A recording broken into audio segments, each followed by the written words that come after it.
हाय hello everyone. So P N Gadgil के Q3 के result आ गए हैं, तो उसी पे डिस्कशन करेंगे कैसे नंबर्स रहे कंपनी के।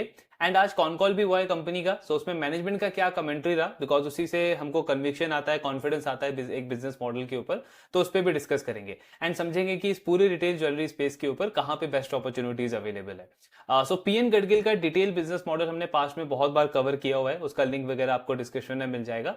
ब्रीफ में अगर हम समझें तो ये कंपनी करती क्या है, रिटेल ज्वेलरी स्पेस के अंदर ये कंपनी, एंड महाराष्ट्र में इस कंपनी की मेनली प्रेजेंस है। सो इनका सितंबर में आईपीओ आया था एंड उस टाइम तक टोटल नंबर ऑफ स्टोर्स जो थे कंपनी के वो 39 थे। देन नवरात्रि के 9 डेज के अंदर कंपनी ने 9 न्यू स्टोर्स ओपन करे, तो काफी एग्रेसिव एक्सपेंशन रहा कंपनी का। And as of Q3 company का जो टोटल नंबर ऑफ स्टोर है वो 48 है। सो 9 न्यू स्टोर्स इन्होंने ओपन करे। अब सेकंड क्वार्टर में जब हमने इनका रिजल्ट एंड कॉन कॉल वगैरह डिस्कस किया था, तो वहां पे हमने क्या देखा था कि पूरे रिटेल ज्वेलरी स्पेस के अंदर पीएन गडगिल जो है वो नंबर 1 प्लेयर लगता है in terms of opportunity, because company का ग्रोथ रेट काफी अच्छा है बाकी प्लेयर्स के कंपैरिजन में। एंड इनका जो वैल्यूएशन भी है वो कंपेयर टू टाइटन कल्याण काफी कम है, तो थोड़ा बहुत री रेटिंग का अपॉर्चुनिटी भी है। बट लास्ट मंथ हमने देखा कि Q3 का बिजनेस अपडेट आया इन सारी कंपनीज का, टाइटन का, कल्याण का, सेनको का, गाडगिल का। एंड वहां पे गाडगिल का जो ग्रोथ रेट है वो काफी स्लो हो गया कंपेयर टू कल्याण या एंड टाइटन। अगर आप कल्याण को देखोगे तो उसने 41% से ग्रो किया। टाइटन इतने बड़े बेस के ऊपर भी 25-26% से ग्रो कर रहा था। एंड गाडगिल का जो ग्रोथ रेट है वो काफी कम आया था, सिर्फ 23-24%। ऑफकोर्स नंबर खराब नहीं है, लेकिन अगर मैं इसको कंपेयर करता हूं इस पूरे सेक्टर में बाकी प्लेयर्स के कंपैरिजन में, तो काफी बड़ा अंडर परफॉर्मेंस लगता है। बिकॉज वो दोनों प्लेयर्स, जैसे कल्याण को अगर आप देखोगे तो ऑलमोस्ट 3-4 टाइम बड़ा है वो गाडगिल के कंपैरिजन में, साइज में अगर हम बात करें। एंड उतने बड़े साइज के ऊपर भी कल्याण 41-42% से ग्रो कर रहा था। सो ये सारी चीजें हमको क्या शो करती है कि जो रैंकिंग हम देखते हैं, जो बेस्ट प्लेयर की जब हम बात करते हैं, तो वो चीज चेंज हो गई थर्ड क्वार्टर में सेकंड क्वार्टर से। थर्ड क्वार्टर में हमको नंबर 1 प्लेयर कहां पे दिखता है, कल्याण के अंदर दिखता है, बिकॉज कल्याण का पेस ऑफ ग्रोथ भी काफी अच्छा है। एंड अब तो मार्केट ने थोड़ा बहुत करेक्शन भी दिया उसके स्टॉक के अंदर। गडगिल का ऑल दो बिजनेस अपडेट अच्छा था, लेकिन ऑफकोर्स पॉइंट वही है कि अगर मैं पूरा कंपेयर करने जाऊंगा तो वो मुझे नंबर 2 प्लेयर लगता है। अब देखना है कि गडगिल का ओवरऑल रिजल्ट कैसा आया, मतलब मार्जिन के नंबर कैसे आए हैं, प्रॉफिटेबिलिटी के नंबर्स कैसे आए हैं, एंड साथ में मैनेजमेंट का क्या डायरेक्शन रहा है, क्या गाइडेंस रहा है आने वाले क्वार्टर्स के लिए। कल्याण का तो हमने देखा कि रिजल्ट भी काफी अच्छा आया। मतलब इंपोर्ट ड्यूटी के इम्पैक्ट के बाद भी अगर आप उसका पैड ग्रोथ देखोगे तो 21-22% का था, और उसको अगर हम एक्सक्लूड कर दें तो ऑपरेटिंग लिवरेज भी मिला कंपनी को Q3 के अंदर। सो गडगिल के रिजल्ट को देखते हैं एंड साथ में आगे का गाइडेंस कैसा है, ये सारी चीजें डिस्कस करेंगे। तो ये सब हमने उनका मॉडल पहले से कवर किया हुआ है। 1832 में कंपनी स्टार्ट हुई थी महाराष्ट्र के सांगली सिटी से। देन जो अगली जनरेशन थी उन्होंने 1958 में इसको पुणे के अंदर एक्सपैंड किया। एंड ओवरऑल ये पूरा जर्नी रहा है अभी तक गाडगिल का। देन आज के टाइम पे 192 ईयर्स हो चुके हैं कंपनी को, 48 टोटल स्टोर्स है कंपनी के। एंड ये सारे मैट्रिक्स हैं इनके। अब अभी अगर आप देखो तो ये जितने भी प्लेयर्स हैं रिटेल ज्वेलरी स्पेस में, ये क्यों इतने हाई पेस पे ग्रो कर पा रहे हैं, मतलब अगर आप बड़े प्लेयर को भी देखो या एक माइक्रो कैप प्लेयर को भी देखो, हर एक प्लेयर कंसिस्टेंटली 20-25-30-40% के रेट से ग्रो कर रहा है क्वार्टर आफ्टर क्वार्टर। सो उसका सबसे बड़ा रीजन है ये मार्केट शेयर का ट्रेंड। तो इंडिया रिटेल ज्वेलरी स्पेस में अगर हम देखें तो आज भी 62% जो मार्केट शेयर है वो अनऑर्गेनाइज ज्वेलर्स के पास में, एंड 38% मार्केट शेयर आपका ऑर्गेनाइज ज्वेलर्स के पास में। लेकिन ये जो ट्रेंड है ये काफी तेजी से शिफ्ट हो रहा है ऑर्गेनाइज ज्वेलर्स की फेवर में। एंड अभी रिसेंटली एक कंपनी का कॉन कॉल भी हुआ था, जहां पे मैनेजमेंट ने बताया कि जो पहले एक्सपेक्टेड था कि नेक्स्ट 10 ईयर के अंदर जो मार्केट शेयर शिफ्ट होगा ऑर्गेनाइज ज्वेलर्स के फेवर में, वो एक्सपेक्टेड है कि अब 10 ईयर्स में नहीं होकर के सिर्फ 5 ईयर्स में हो जाएगा, बिकॉज कंज्यूमर की तरफ से जो डिमांड है वो काफी तेजी से शिफ्ट हो रही है ऑर्गेनाइज प्लेयर्स की तरफ। एंड आज के टाइम पे वो बहुत ज्यादा प्रेफर कर रहे हैं ब्रांडेड प्लेयर्स, जो पैन इंडिया नेशनल प्लेयर्स हैं उनको। So organise players constantly market share lose करते जा रहे हैं। एंड ये एक बहुत अच्छी हाई ग्रोथ अपॉर्चुनिटी दे रहा है सारे ऑर्गेनाइज प्लेयर्स को, जो भी आपके टाइटन, सेनको, गाडगिल, कल्याण वगैरह हैं, इन सबके पास में काफी अच्छी हाई ग्रोथ अपॉर्चुनिटी है। इसीलिए आप देखोगे कि यहां से भी इस पूरे सेक्टर में नेक्स्ट 4-5 ईयर्स के लिए 16% का growth on an average expect किया जा रहा है। मतलब मेरे लिए एज ए रिटेल इन्वेस्टर इसमें क्या है कि अगर आज मैं अपना पोर्टफोलियो क्रिएट कर रहा हूं तो ऑफकोर्स ये जो रिटेल ज्वेलरी का स्पेस है ये one of the main focus area रहेगा मेरे लिए।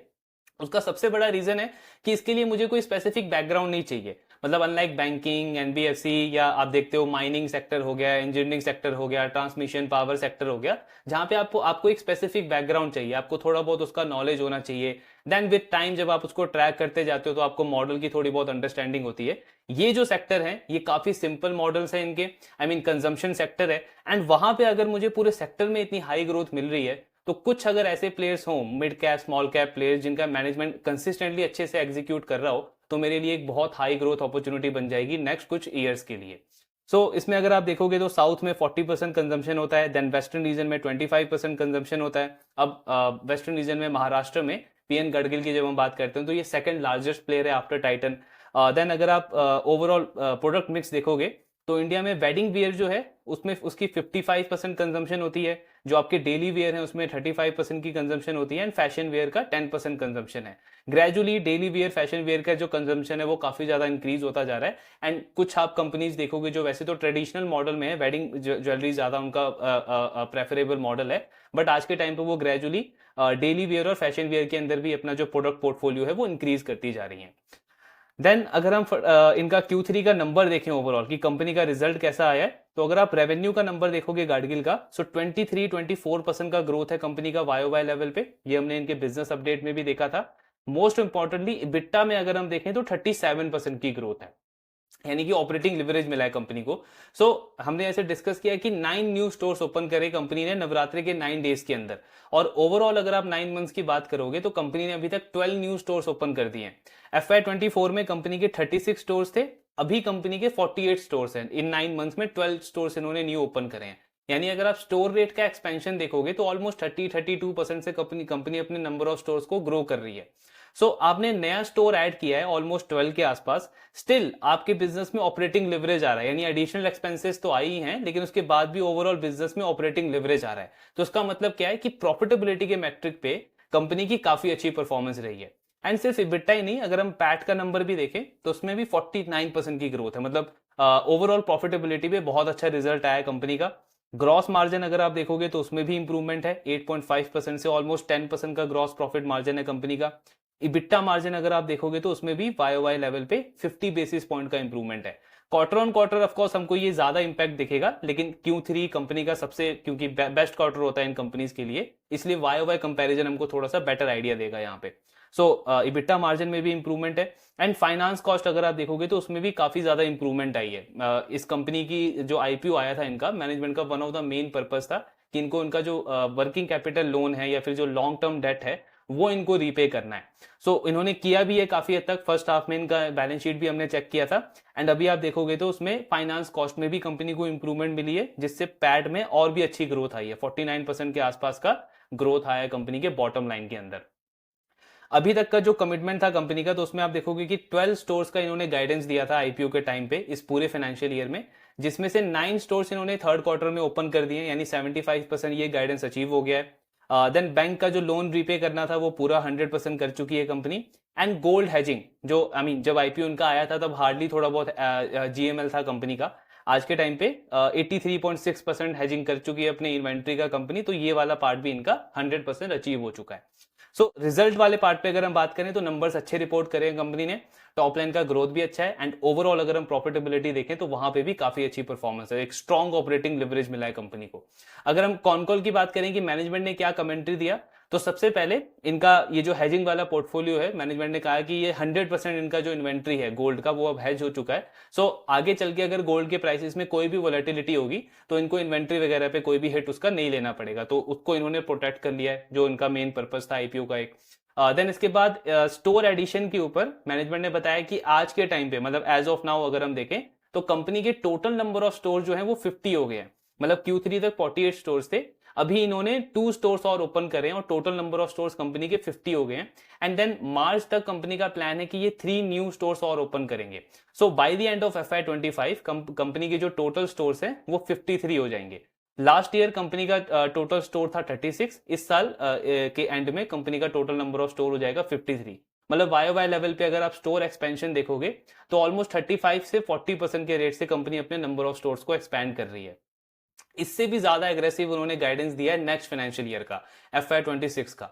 मैनेजमेंट का कहना है कि नेक्स्ट फाइनेंशियल ईयर में हम 25 और न्यू स्टोर्स ओपन करेंगे।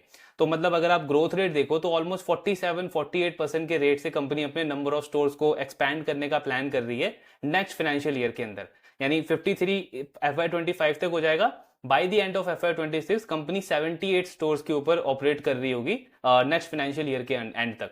अब ये जो 25 स्टोर्स होंगे इसमें पीएनजी गार्डगिल के तो स्टोर्स होंगे ही, लेकिन 8 to 10, I mean exact number मुझे आइडिया नहीं है, लेकिन 8 to 10 के आसपास का इन्होंने गाइडेंस दिया है कि ये लाइफस्टाइल बाय पीएनजी इस फॉर्मेट से 8 to 10 स्टोर्स ही और ओपन करेंगे। अब ये लाइफस्टाइल बाय पीएनजी क्या है? जैसे आपने सैनको को देखा है कि उनका एक सब ब्रांड उन्होंने क्रिएट किया है सैनीज करके, जहां पे वो company lifestyle related product sell करती है, जिसमें लेदर बैग, एसेसरीज प्लस आपका लैब ग्रोन डायमंड भी आता है।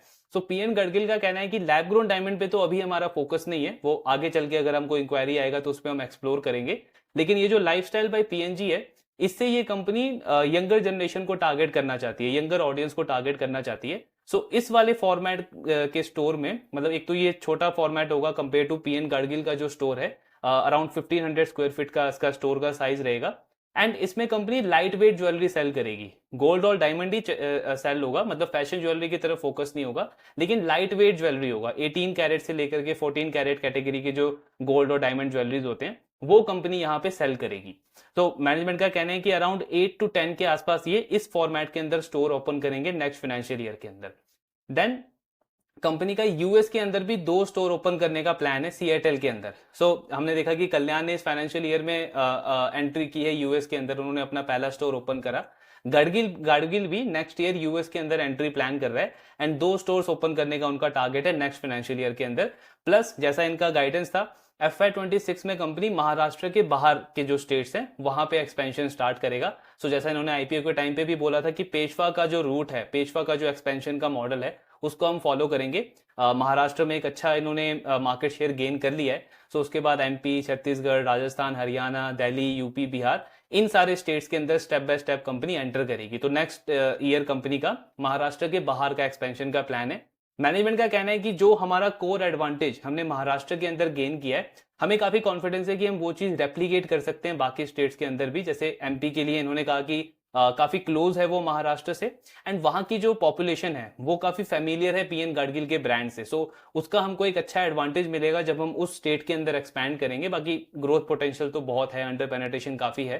अगले साल कंपनी का महाराष्ट्र के बाहर का एक्सपेंशन स्टार्ट होगा एंड ये काफी इंटरेस्टिंग होगा बिकॉज अभी तक कंपनी सिर्फ महाराष्ट्र से ऑपरेट करती है एंड ये भी जो भी 20 डिकेड का जो इनको एक्सपीरियंस है महाराष्ट्र का, वहाँ के जो लोकल फेस्टिवल्स होते हैं, वहाँ के जो ऑडियंस हैं, उनको काफ़ी अच्छे से आइडिया है कंपनी इस ब्रांड का। इसको कंपनी कैसे यूज़ करेगी, कैसे रेप्लिकेट करेगी अदर स्टेट्स के अंदर, ये काफ़ी इंटरेस्टिंग रहेगा। तो अगले साल का अगर आप गाइडेंस देखोगे तो काफ़ी स्ट्रॉन्ग गाइडेंस दिया है इन्होंने, 25 स्टोर्स ओपन करने का गाइडेंस दिया है। देन अगर हम फोर्थ क्वार्टर की बात करें तो कंपनी का कहना है फोर्थ क्वार्टर अभी तक काफ़ी अच्छा गया है। जनवरी में आपके वेडिंग डेट्स थे, उसका डिमांड रहा। देन फरवरी में अभी आपका वैलेंटाइन वीक चल रहा है, इसमें अच्छी डिमांड देखने को मिल रही है। एंड नेक्स्ट मंथ मार्च के अंदर, मार्च एंड में महाराष्ट्र में जो एक बड़ा फेस्टिवल होता है गुड़ी पाड़वा, वो फेस्टिवल है इस बार मार्च के एंड में। तो उनका कहना है कि मार्च में वो जो फेस्टिवल है उसकी वजह से एक अच्छी डिमांड रहने का एक्सपेक्टेशन है। प्लस प्रॉफिटेबिलिटी पे भी कंपनी का कहना है कि जो स्टोर एक्सपेंशन हम करेंगे उससे एक्सपेंसेस जरूर बढ़ेगा, लेकिन क्योंकि हमारा महाराष्ट्र में ऑलरेडी एक बहुत स्ट्रॉन्ग ब्रांड बन चुका है तो एडवर्टीजमेंट के ऊपर या फिर जो स्टोर ओपनिंग सेरेमनी होती है उसके ऊपर उतना एक्सपेंसेस हमको करने का रिक्वायरमेंट नहीं है जितना पहले होता था, बिकॉज यहाँ पे एक स्ट्रॉन्ग ब्रांड है हमारा ऑलरेडी। तो इसकी वजह से जो ऑपरेटिंग लिवरेज हमको बिजनेस में मिल रहा है, हाई चांस है कि ये कंटिन्यू रहेगा आने वाले क्वार्टर्स के अंदर भी। गाइडेंस काफी पॉजिटिव दिया है कंपनी ने। प्लस जो हमने इनके बिजनेस अपडेट में डिस्कस किया था कि ओवरऑल कंपनी का जो रिटेल सेल्स है उसमें 41% का ग्रोथ है, लेकिन जो कंसोलिडेटेड लेवल पे हम देखते हैं तो सिर्फ 23-24% का ग्रोथ है। एग्जैक्टली तो ऐसा कुछ क्लैरिटी दिया नहीं उन्होंने, लेकिन जो चीज समझ में आई, मैनेजमेंट ने बताया कि जो इनका रिफाइनरी वाला डिवीजन है उसको मैनेजमेंट डेलिबरेटली स्लो डाउन कर रहा है सो दैट इनका जो रिटेल बिजनेस, जो कि मेन बिजनेस है कंपनी का, उसका कॉन्ट्रीब्यूशन इंक्रीज होता जाए। आज के टाइम पे अगर आप देखोगे तो 77% जो सेल्स है कंपनी का वो रिटेल ज्वेलरी से आता है। फिर इसके साथ में जो इनका ई कॉमर्स वाला डिवीजन है उसमें भी काफी अच्छी ग्रोथ रही है, 100% की ग्रोथ रही है, वो भी कंपनी का फोकस है। एंड फ्रेंचाइजी स्टोर में भी अराउंड 87% की ग्रोथ रही है। जो रिफाइनरी वाला डिवीजन है उसको मैनेजमेंट डेलिबरेटली स्लो डाउन कर रहा है ताकि इनके जो मेन बिजनेस ऑपरेशंस हैं उसमें ग्रोथ कंटिन्यू रहे। ये ओवरऑल इनका गाइडेंस रहा है। नेक्स्ट ईयर का गाइडेंस भी काफी अच्छा है। एंड ओवरऑल अगर आप डील देखोगे तो वही जो हमने अपडेट में भी डिस्कस किया था, अब तो और बेटर डील लगती है। 40 के आसपास का पी मल्टीपल है, बिजनेस ग्रोथ काफी अच्छा चल रहा है, ऑपरेटिंग लिवरेज मिल रहा है कंपनी को, री रेटिंग का चांस तो बिल्कुल लगता है। बट अगेन पॉइंट वही है कि अगर मुझे टॉप प्लेयर देखना है इस पूरे स्पेस के अंदर तो स्टिल वही कल्याण सबसे बेस्ट प्लेयर लगता है in terms of pace of growth. अगर आप देखो 41 42 का पेस ऑफ ग्रोथ है नेक्स्ट फाइनेंशियल ईयर के लिए, उसका भी काफी सॉलिड गाइडेंस है। एंड उसके साथ में पीएन गाडगिल जिसका टॉप लाइन का ग्रोथ भी अच्छा है, बिजनेस को ऑपरेटिंग लिवरेज भी मिल रहा है, रिटर्न मैट्रिक्स काफी अच्छे हैं नेक्स्ट फाइनेंशियल ईयर के लिए, इन्होंने भी काफी एग्रेसिव गाइडेंस दिया है। एंड ओवरऑल अगर मैं री रेटिंग का चांस देखूं तो उसके स्टॉक में भी काफी अच्छी री रेटिंग की अपॉर्चुनिटी लगती है। बाकी इनका कॉन कॉल डिटेल में डिस्कस करेंगे और बेटर इंसाइट्स मिलेगी। सेंको के रिजल्ट आ गए उसको भी डिस्कस करेंगे। आपकी जो भी डाउट्स हैं शेयर करते रहिए। Thank you very much.